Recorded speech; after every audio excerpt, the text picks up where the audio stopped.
বিষ্ণুপুর সাংগঠনিক জেলা মহিলা তৃণমূল কংগ্রেসের উদ্যোগে এবং কোতুলপুর ব্লক তৃণমূল মহিলা কংগ্রেসের পরিচালনায় পালন করা হলো আন্তর্জাতিক নারী দিবস। এদিন কোতুলপুর ব্লকের উত্তর খিরি বুথ এলাকায় একটি অনুষ্ঠানের আয়োজন করেছিলেন তৃণমূলের নেতা নেত্রীরা, যেখানে এলাকার কয়েকজন মহিলাকে বিশেষভাবে সম্মান প্রদান করা হয়। এমন মহিলা যারা কিনা স্বনির্ভর হয়েছেন, সেই মহিলাদের সম্মান জানিয়ে তাদের হাতে আজ কিছু উপহার সামগ্রী তুলে দেওয়া হয়। এদিন উপস্থিত ছিলেন বিষ্ণুপুর সাংগঠনিক জেলা মহিলা তৃণমূল কংগ্রেসের সভানেত্রী সঙ্গীতা মালিক, কোতুলপুর অঞ্চল তৃণমূল কংগ্রেসের সভাপতি সুরজিৎ রায়, সাদেক আলী খান, আব্দুল হালিম আন্নান সহ আরও অনেকে।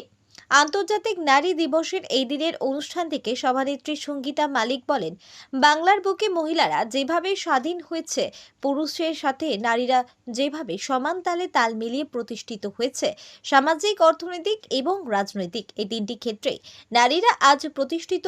তার জন্য বাংলার মুখ্যমন্ত্রীকে আমরা শত কোটি প্রণাম জানাই। দেখুন, আজকে নারী দিবস আমাদের কাছে একটা বিরাট ভালো দিন, বিরাট বড় দিন। আজকের দিনে আমরা বিষ্ণুপুর সাংগঠনিক জেলার অন্তর্গত কোতুলপুর ব্লকের খিরি বুথে এই বিশ্ব নারী দিবস পালন করলাম। এই নারী দিবসের উদ্দেশ্যে নারী দিবসে কি বার্তা দেবেন? এই নারী দিবসের বার্তা দেব যে মহিলারা যেভাবে স্বাধীন হয়েছে, আজকে বাংলার বুকে মহিলারা বিশেষভাবে পুরুষের সাথে সমান তালে তাল মিলিয়ে যে চলতে পারে, মহিলারাও যে প্রতিষ্ঠিত হতে পারে, মহিলারা সামাজিক, রাজনৈতিক এবং অর্থনৈতিক এই তিনটি স্তরে প্রতিষ্ঠিত হতে পেরেছে আমাদের প্রিয় মুখ্যমন্ত্রী মমতা বন্দ্যোপাধ্যায়ের জন্য। তাই আমরা সবার আগে আমার প্রিয় মুখ্যমন্ত্রী মমতা বন্দ্যোপাধ্যায়কে আমরা শতকোটি প্রণাম জানাবো।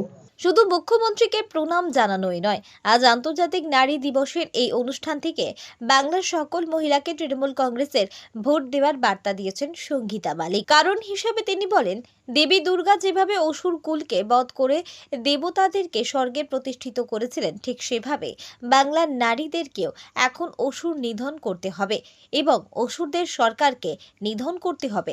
আর এখনের সময়কার অসুর হিসাবে দেশের প্রধানমন্ত্রীর নাম নিয়ে তিনি বিস্ফোরক মন্তব্য করেন। অবশ্যই দেখুন, আজকে নারী দিবসের ভালো দিনে আমি মহিলাদের উদ্দেশ্যে একটা কথাই বলেছি। দেখুন, আপনারা জানেন যে স্বর্গরাজ্য দখল করেছিল অসুরকুল, তাই না? সেই সময় দেবী দুর্গা অসুরকুলকে নিধন করে দেবতাদের প্রতিষ্ঠা করেছিল স্বর্গে। সেরকম আমাদের সারা ভারতবর্ষে একটা অসুর নামক ব্যক্তি রয়েছেন, তিনি হলেন নরেন্দ্র মোদী। অসুর নামক একটা সরকার রয়েছে, যেই সরকারটা হচ্ছে বিজেপি সরকার। এই অসুরদেরকে নিধন করবে এই মহিলারা। এই ভোট বক্সে তৃণমূল কংগ্রেসকে ভোট দিয়ে এই মহিলাদেরকে আজকের দিনে সেই বার্তায় দেওয়া হয়েছে যে এই অসুরদেরকে তাড়াবে একমাত্র মহিলারা, কারণ মহিলারাই পারে অসুর নিধন করতে। এই বার্তা প্রত্যেকটি মহিলাদেরকে দেওয়া হয়েছে।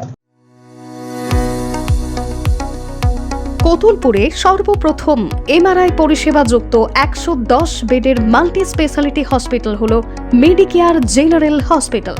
স্বাস্থ্যসাথী মান্যতাপ্রাপ্ত এই হসপিটালে রয়েছে AC, non AC cabin, modern OT, ICCU, NICU, micro surgery, dialysis বিভাগ, ব্রেন ও spine surgery, cancer surgery, lift সহ নানান পরিষেবা। এছাড়াও রয়েছে সিটি স্ক্যান পরিষেবাযুক্ত নিজস্ব ডায়াগনস্টিক সেন্টার, ডক্টর চেম্বার্স, ওষুধের দোকান সহ 24 ঘন্টা অ্যাম্বুলেন্স পরিষেবা, 24 ঘন্টা অ্যাক্সিডেন্ট এমার্জেন্সি। রোগীর সুচিকিৎসা, সুপরিষেবা এবং সুস্বাস্থ্যই হল আমাদের মূল লক্ষ্য। ঠিকানা সরিষাদিঘি, কোতুলপুর, বাঁকুড়া। যোগাযোগ নম্বর 9434216662 অথবা যোগাযোগ করুন 9732212924 এই নম্বরে।